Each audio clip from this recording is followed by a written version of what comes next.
So this bathroom is terrible. It's terrible. Do you like this bathroom, I Tiff? hate this bathroom. Okay. It should be ripped out. But again, being budget conscious, my parents live off of this money, and, I come from an immigrant family where we are, very, very careful with our money. Mm-hmm. He came here with nothing, so I have to always remember that. This is the bathroom. Okay. So, it's construction site, it's dirty, but what's the first thing that you notice about this bathroom? Okay. For me... Just let people have a look here for a sec. What's the first thing that stands out? That you notice about this bathroom? That's bad. It's bad. It's okay to say it's bad. Okay. All right. We've had a good look at it now. Okay, so 20-second delay. So you shall see. So what do you guys think about this bathroom? Did you show that? Like nastiness? Like it's just gross. Well, that's a I know. It's just fan clean. cover, but it's not the nicest bathtub.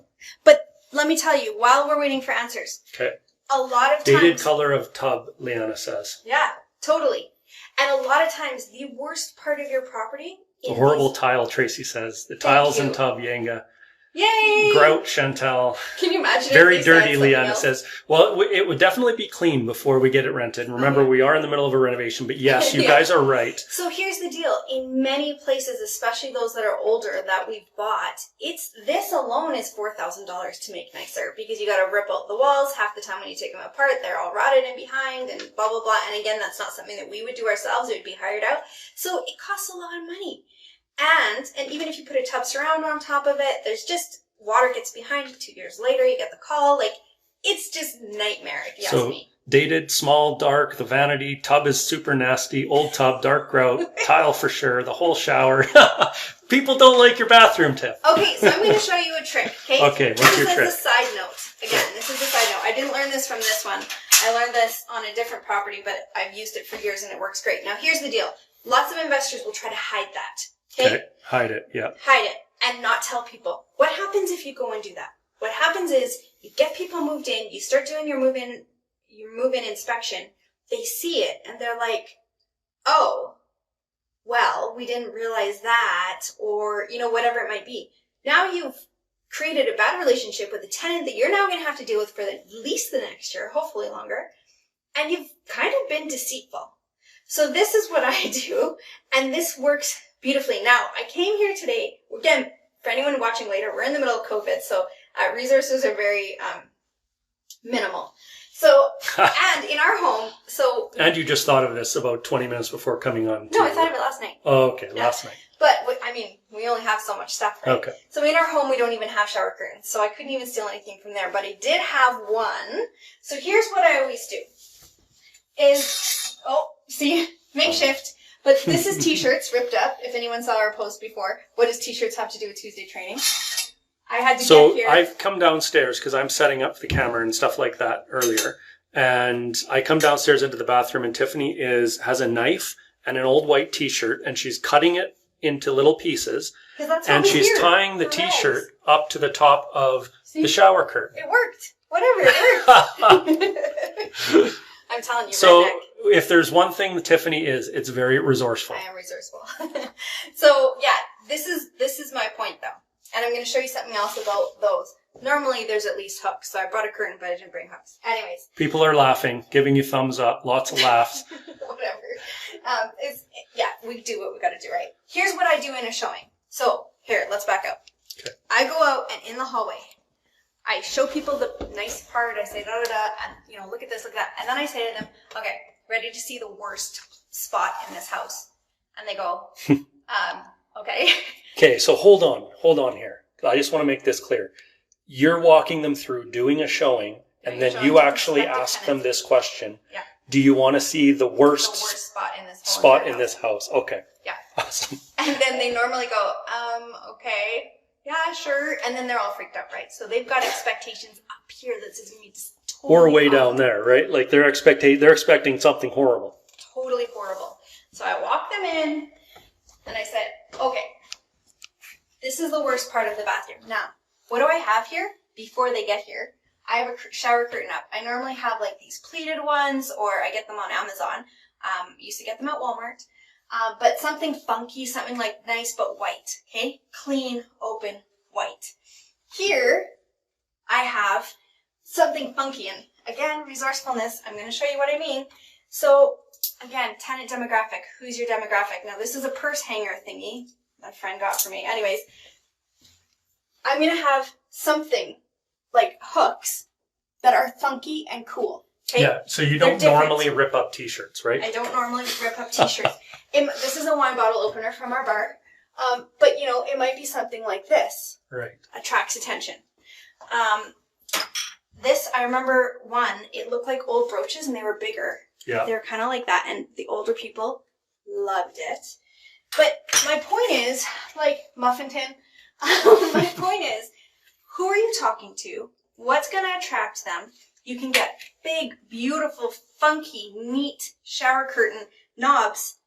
Put them on there. So the first thing they walk into, before you've pre-warned them that it's going to be ugly and awful, you've watched them in and they see, oh, they see this beauty. isn't too bad. This isn't too bad, right? Yeah. Like for what I was expecting. And then I go, okay, ready? Okay. And then I go like this. And I go, there's the worst. As you can see, it'll be clean though. I mean, we make sure it is immaculately clean. So I say, it's perfectly clean. It's sanitized. It's everything fine. Works perfectly fine. Works, but it's not beautiful. But anyways, we put up the shower curtain and it's yours to keep. And again, with the funky knobs of some sort. And then I get them the heck out of this room and we move on to another part of the house. Now, when I do an move-in inspection, they're fully prepared for that. They know that I've shown it to them, I've pre-warned them, and they've taken it based on knowing full well. And I haven't deceived them in any way, but I've given them a tool that I've left, usually costs me about $50-$60 max, to get something really nice and cool. Yeah, and it takes nastiness, right? Like now walk into this room. Well, the hooks are hanging. It doesn't look that great. It's just a white shower curtain. But it is way better. But still, it's better. So what's the point? Better. The point in this, guys, is in this particular case, that cost, what, $30 for a shower curtain, if that? If I go super funky and super, super nice, it'll be $60. Okay, so $60 for a shower curtain and maybe, what, $40 for the hooks? No, like 25 max. 20? Okay, so No, under in $100 in total. In total, Put a good shower curtain, good hooks on there. It totally changes the Distract. looks of the bathroom. Yeah. And again, the key to all this is how Tiffany set the stage. She lowered expectations before even walking in. And that's kind of the key. If you're walking in and just saying, wow, you got to see this bathroom. It's absolutely amazing. And then they come in and see this bathroom, even with the nice hooks and the nice shower curtain. They're going to be like, oh, this isn't that great. But when their expectations are super low and they come in and see it, then they're like, well, that's not bad at all. I was expecting way worse.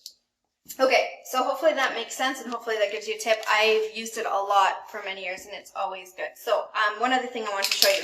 And again, today's just Corey wanted some semblance of order in today, but I'm like, no, as we go through this place, I'm just going to show them the things that we've learned. So anyways, this is a paint marker. I don't know if you've ever seen it, but how many of you guys have seen sinks? It's perfectly fine. It works great. It looks good, but there's a ding in it. So it goes from a nice white porcelain sink to having like a black mark in it. Just one little tiny chip in it, right? Like what do? Do you replace the whole sink for that and you get a plumber in and it's just a pain, right? Then you put it in the wrong vanity and it doesn't quite fit and you can see the edges around it, or do you get a whole new vanity like for a stupid chip? Well, guess what? Here's another tip. This one doesn't have one, so you can whatever. But you use this paint pen and you can just paint it and it dries as what is it called? Enamel? Yeah. Yeah. This also works on fridges or stoves or whatever. And again, can you see it? Yeah, you can see it's been touched up. But you only see it when you're looking at it up close. It just makes everything look a whole lot cleaner. Like, is it the best quality landlord tip? No. But you know what? Sometimes you got to do what you got to do to get yourself through to the next stage. And it's these little things that cost $6 that help you. So this is in all of our little toolkits. Yeah. Okay. And it's these little things, guys, that make the difference between every time you're going in to do something, if you're spending thousands of dollars, or maybe you're spending hundreds of dollars or less. And when you're doing that on a regular basis, once a year, once every few years, when you're going into your properties and switching out tenants, If you're having to spend thousands of dollars every time, that eats up your cash flow big time. Yeah. But if you can get away with doing some of these smaller things, even though, it's not absolutely perfect, And I don't love it doing allows you to stay in the game so much longer. That's right. And that then allows you to turn your real estate into wealth. And here's the deal. If these things were going to prevent me from getting a tenant, a good tenant, or delay me getting a tenant, I will put the money into changing it, to get a new sink, do whatever you have to do. I will put the money into changing it because it's important. So I'm not talking about big things. I'm talking about those little things that add up. That's when you can make the decisions to do these little things. But again, don't hide it from your tenants. Tell them and show them.